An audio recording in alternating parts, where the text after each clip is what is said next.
En el corazón de Europa, en un aeropuerto internacional de Hungría, un pasaporte puede ser un puente o un muro.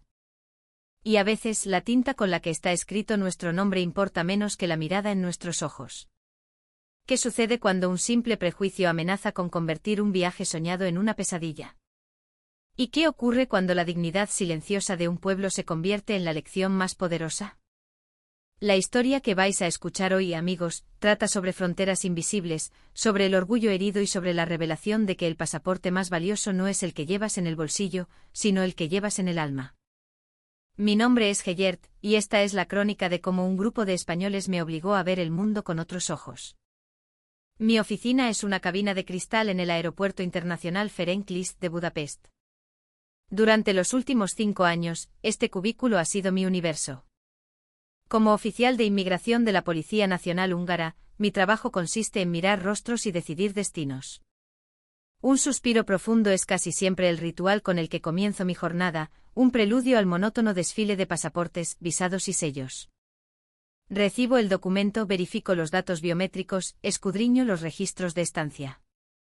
Para el viajero al otro lado del cristal, es un momento de tensión palpable, para mí, es martes. O jueves.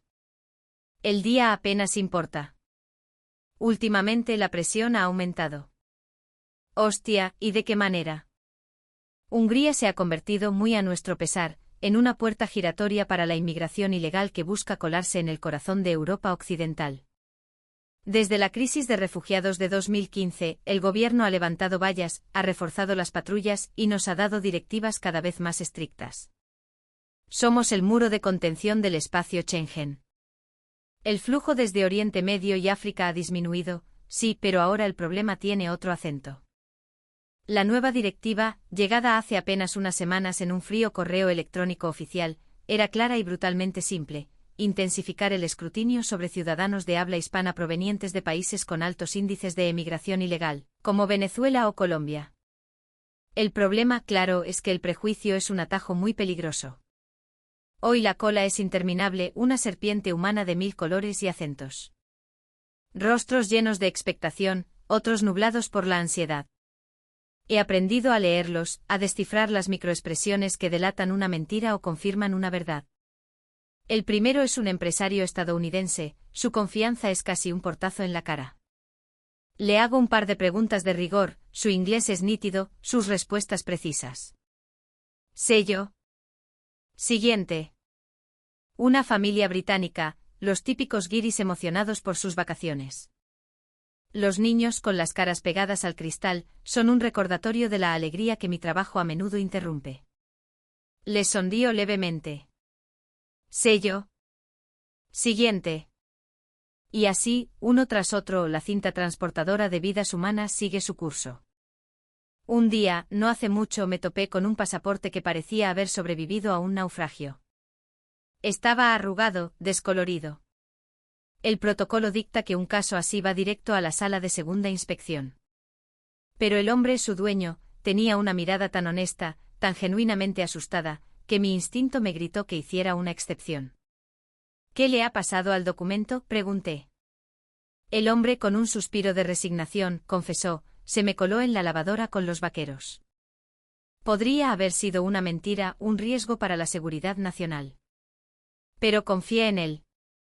Confié en mi intuición, pulida por miles de rostros. Más tarde supe que era un empresario clave que llegaba para cerrar un acuerdo millonario. Mi pequeña transgresión le permitió firmar un contrato que traería trabajo a mi país. Esa experiencia me enseñó que las reglas son el esqueleto, pero la humanidad es el alma que le da sentido.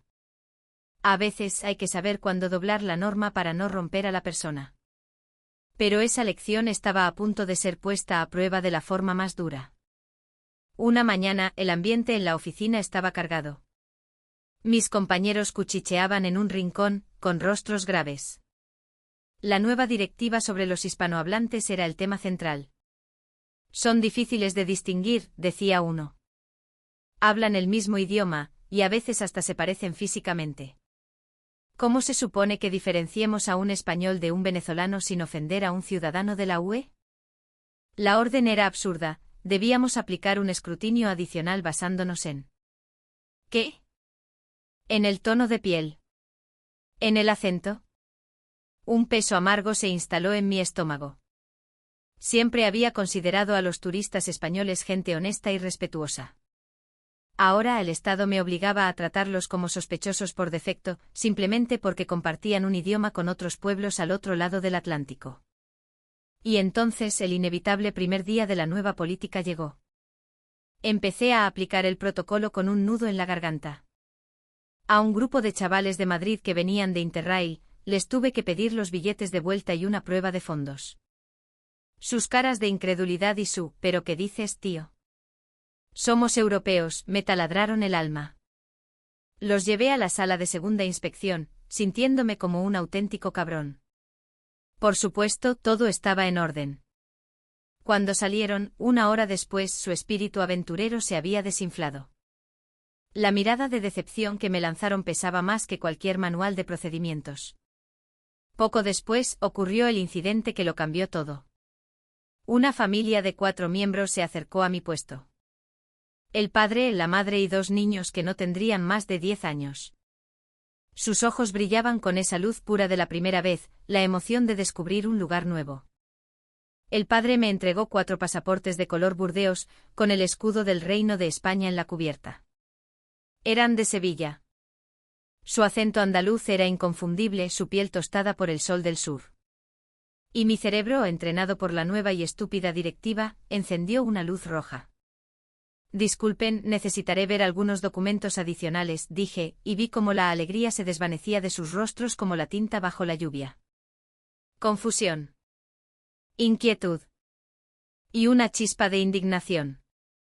El padre frunció el ceño. ¿Por qué? ¿Hay algún problema con nuestros pasaportes? Su inglés era correcto, pero teñido de un orgullo herido.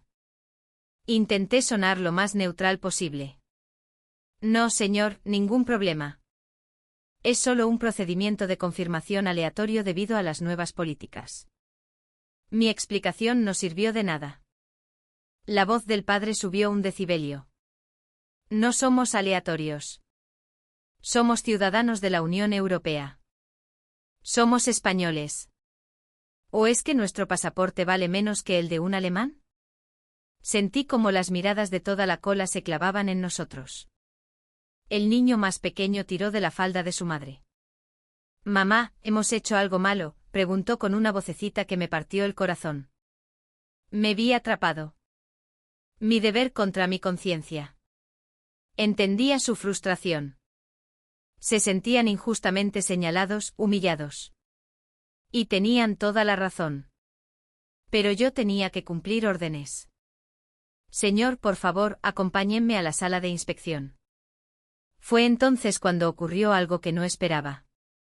El hombre, en lugar de gritar o montar una escena, cerró los ojos, respiró hondo y al abrirlos, me miró con una calma y una dignidad que me desarmaron por completo. «Mire», dijo en un tono firme pero educado. «Entiendo que usted tiene un trabajo que hacer. Lo respeto. Pero nosotros llevamos un año ahorrando para este viaje. Es el sueño de nuestros hijos. Por favor, le pido como padre, no empiece nuestras vacaciones así. No nos trate como a delincuentes. Somos una familia española normal y corriente. Aquí tiene nuestras reservas de hotel, nuestros billetes de vuelta, el extracto del banco si lo necesita.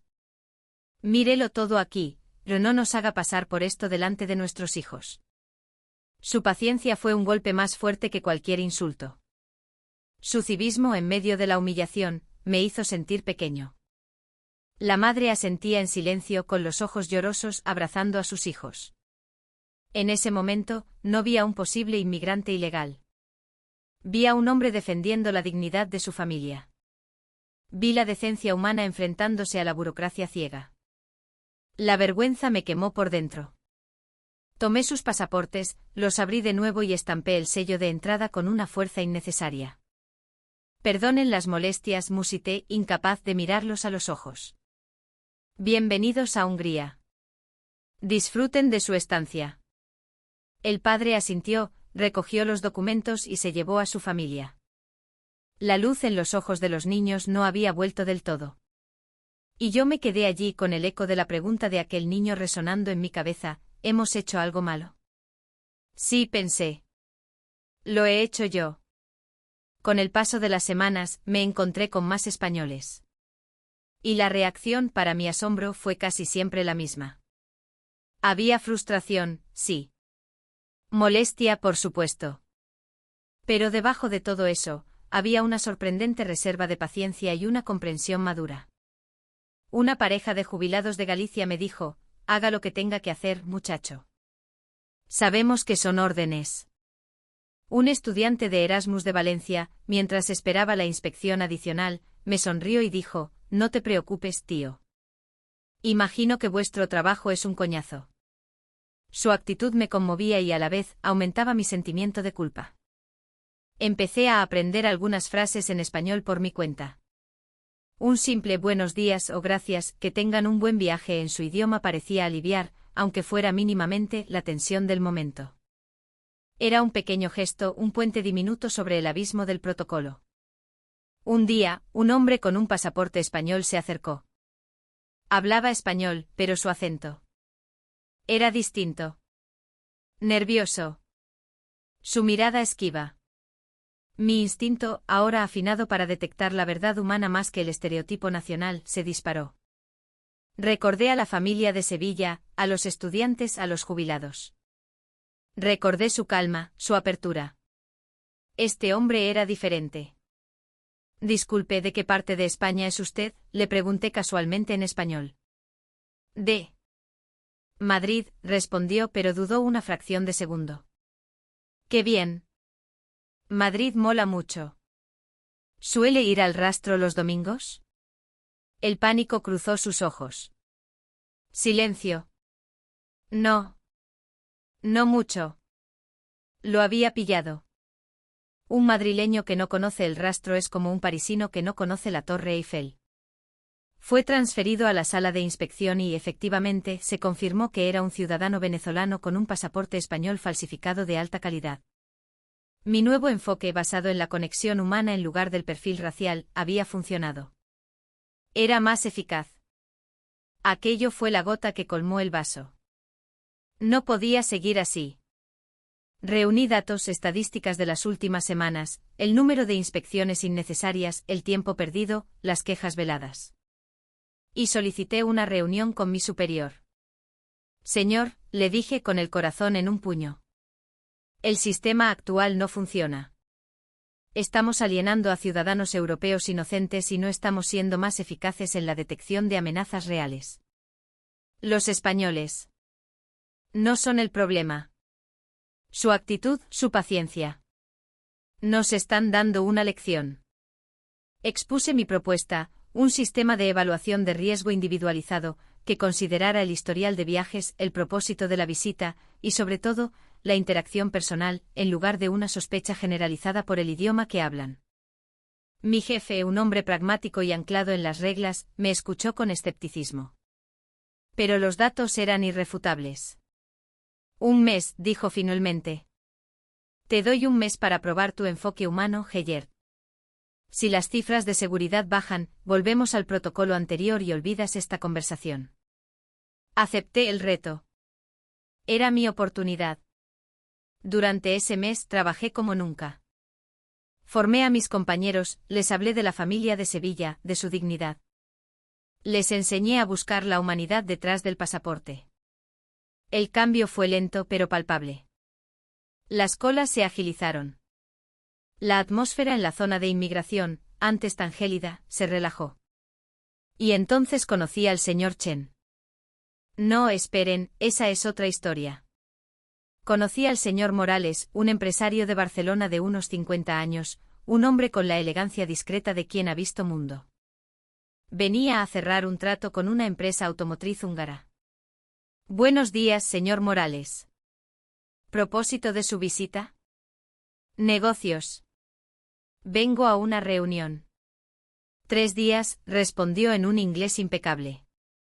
Revisé su pasaporte. Estaba lleno de sellos húngaros. Veo que nos visita a menudo.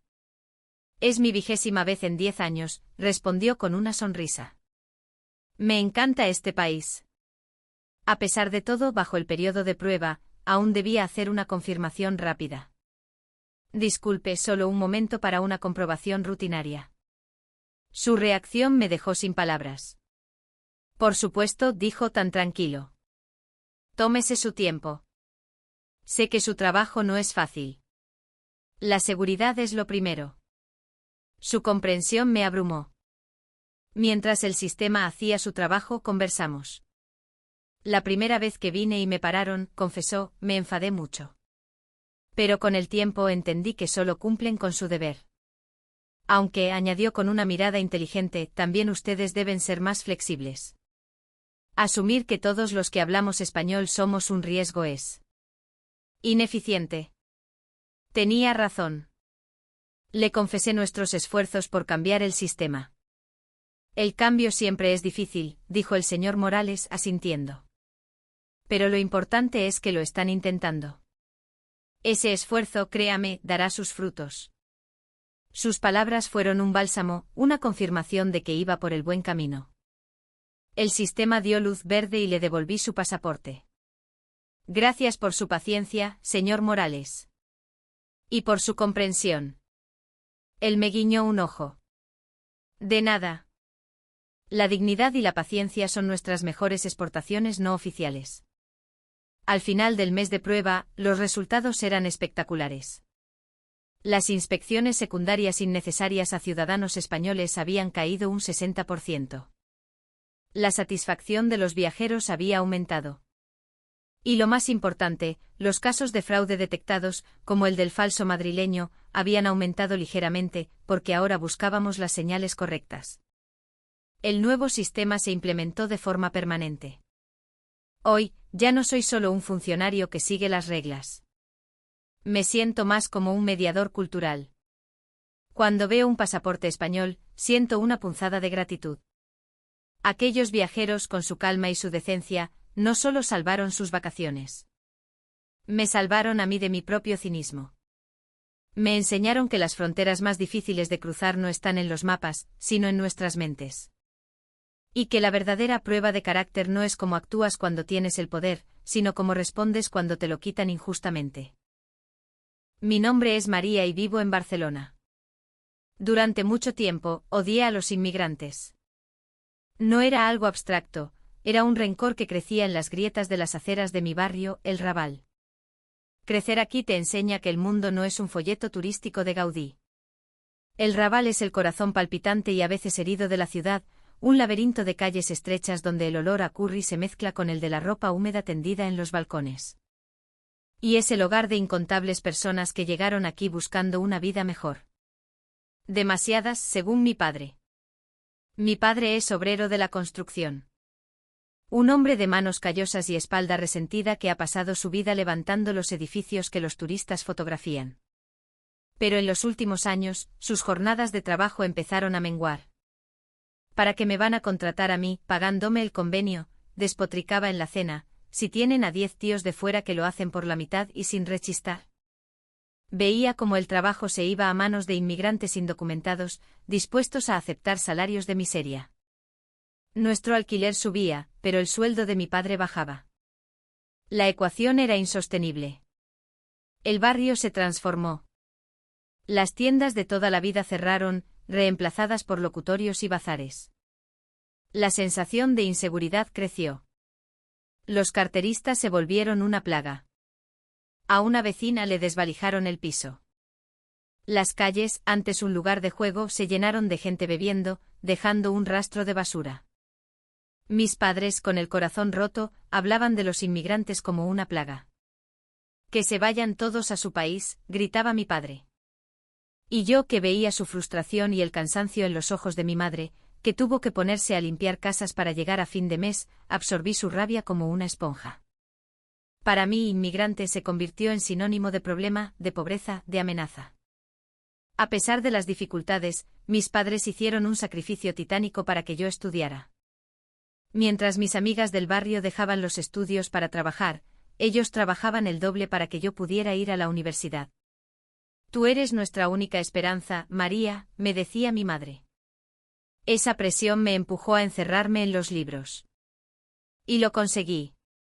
Entré en la Universidad de Barcelona, un mundo completamente distinto al Raval. Un oasis de conocimiento, historia y, para mi sorpresa, de una diversidad que al principio me resultaba hostil. La UB, con sus claustros góticos y su prestigio académico, atrae a estudiantes de todo el mundo. El campus era un hervidero de idiomas y culturas.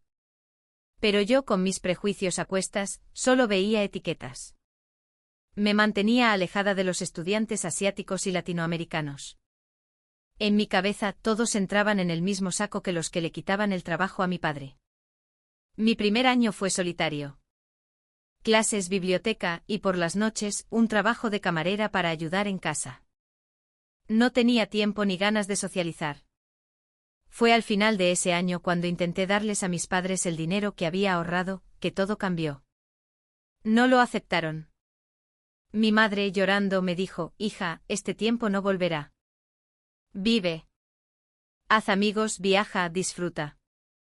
No queremos que sacrifiques tu juventud por nosotros. Sus palabras me liberaron. Dejé el trabajo y en segundo curso me apunté a un club cultural. Fue una decisión impulsiva, casi desesperada, por conectar con ese mundo que me había negado a mí misma. El club era un microcosmos de la universidad. Europeos, asiáticos, americanos. Y un grupo considerable de estudiantes latinoamericanos. Fue allí donde noté una dinámica extraña y tóxica. La mayoría de los estudiantes latinoamericanos que frecuentaban el club no eran como los inmigrantes que yo conocía. Eran hijos de familias adineradas, enviados a estudiar a Europa. Y algunos, no todos, pero sí un grupo muy ruidoso, desprendían una arrogancia insufrible. Hablaban de España como un país de segunda, de camareros y gente perezosa. ¿Vosotros todavía usáis este móvil? ¡Qué antiguo!, le dijo una chica venezolana a mi amiga Carmen, enseñando su iPhone de última generación. La líder no oficial de este grupito era una chica llamada Lucía. Era guapa, vestía de marca de la cabeza a los pies y tenía una opinión despectiva para todo lo que fuera español. Se quejaba de la comida, del horario, de la falta de ambición de la gente. Para ella, éramos un país de pobres con ínfulas. Carmen, mi mejor amiga en la facultad, venía de una familia trabajadora como la mía. Era inteligente, humilde y la persona más honesta que conozco. Y por alguna razón, era el blanco favorito de las pullas de Lucía. El conflicto estalló un martes por la tarde. El club organizaba una proyección de cine español, un ciclo de Almodóvar. Carmen era la encargada de preparar el proyector. Lucía llegó tarde, como siempre, lanzó su carísimo bolso de Loewe sobre una silla y se fue al baño a retocarse el maquillaje. Cuando volvió, el caos se desató. «Mi cartera». «¿Dónde está mi cartera?», gritó con un dramatismo digno de una telenovela. Todos nos giramos. Empezó a rebuscar en su bolso con gestos frenéticos. «No está. Alguien me la ha robado». Sus ojos afilados y acusadores se clavaron directamente en Carmen, que estaba a un par de metros de la silla. «¿Has sido tú?», chilló, señalándola con el dedo. «La pobrecita. Seguro que nunca has visto tanto dinero junto en tu vida». El silencio en la sala fue total. La humillación en el rostro de Carmen fue tan brutal que sentí una oleada de furia recorrer mi cuerpo. «Yo no he tocado nada, Lucía». «Estás loca», susurró Carmen, pálida como el papel. «Mentira. Aquí la única que estaba eras tú». «Quiero que le registren el bolso», exigió Lucía, fuera de sí. Fue en ese momento cuando algo dentro de mí hizo clic. Vi en Lucía el mismo desprecio ciego que yo había sentido por otros. Vi la injusticia en su forma más pura y arrogante. Y no pude quedarme callada. Me levanté y me puse delante de Carmen. «A ver, Lucía, ¿te estás escuchando? ¿Por qué das por hecho que ha sido ella? ¿Por qué no viste como una millonaria consentida?» Lucía se volvió hacia mí sorprendida. «Tú no te metas, muerta de hambre». La sala se llenó de murmullos. La tensión era insoportable. Carmen, al borde de las lágrimas, vació su modesta mochila sobre la mesa. Libros, apuntes, un bocadillo a medio comer. Ni rastro de la cartera. ¿Lo ves? Te he dicho que yo no he sido, sollozó. Lucía no se dio por vencida. La habrá escondido. Llamada seguridad. Y entonces otro estudiante, un chico alemán que hasta entonces había permanecido en silencio, señaló hacia la silla donde Lucía había tirado su abrigo. Lucía. ¿Eso que asoma del bolsillo de tu chaqueta no es tu cartera? Todos miramos. Efectivamente, la esquina de una cartera de piel roja asomaba del bolsillo de su abrigo de cachemir. Lucía se quedó helada. Se acercó lentamente y la sacó. Era su cartera. El silencio fue aún más pesado que antes. La humillación cambió de bando de forma fulminante. Lucía farfulló algo como, bueno. Se me habría caído dentro. Pero yo no iba a dejarlo pasar. Toda la rabia contenida, la mía y la de mi padre, pero redirigida hacia el objetivo correcto, explotó. ¿Se te habría caído?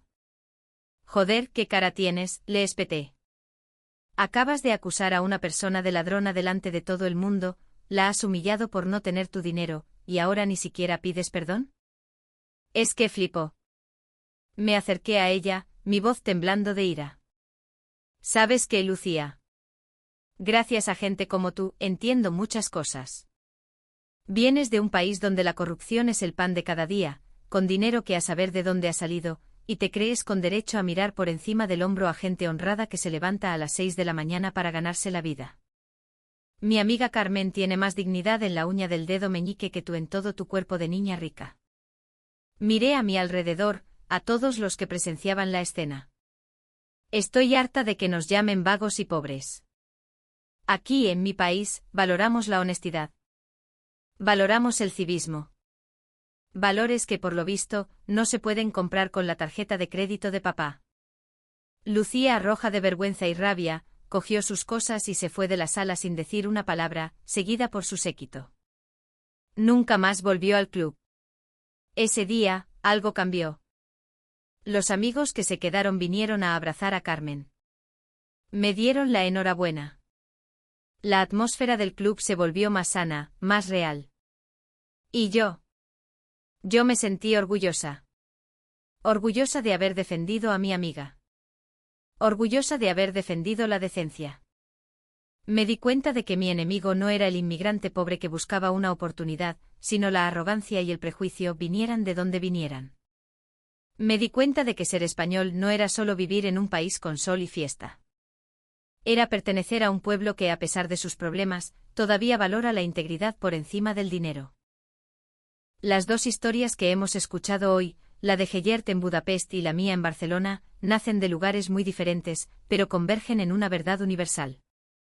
Hay muros invisibles construidos con el cemento del miedo y la ignorancia, que a veces son más altos y sólidos que cualquier frontera física. Gellert, atrapado entre el deber y la conciencia, descubrió que una regla, cuando se aplica sin corazón, se convierte en un arma.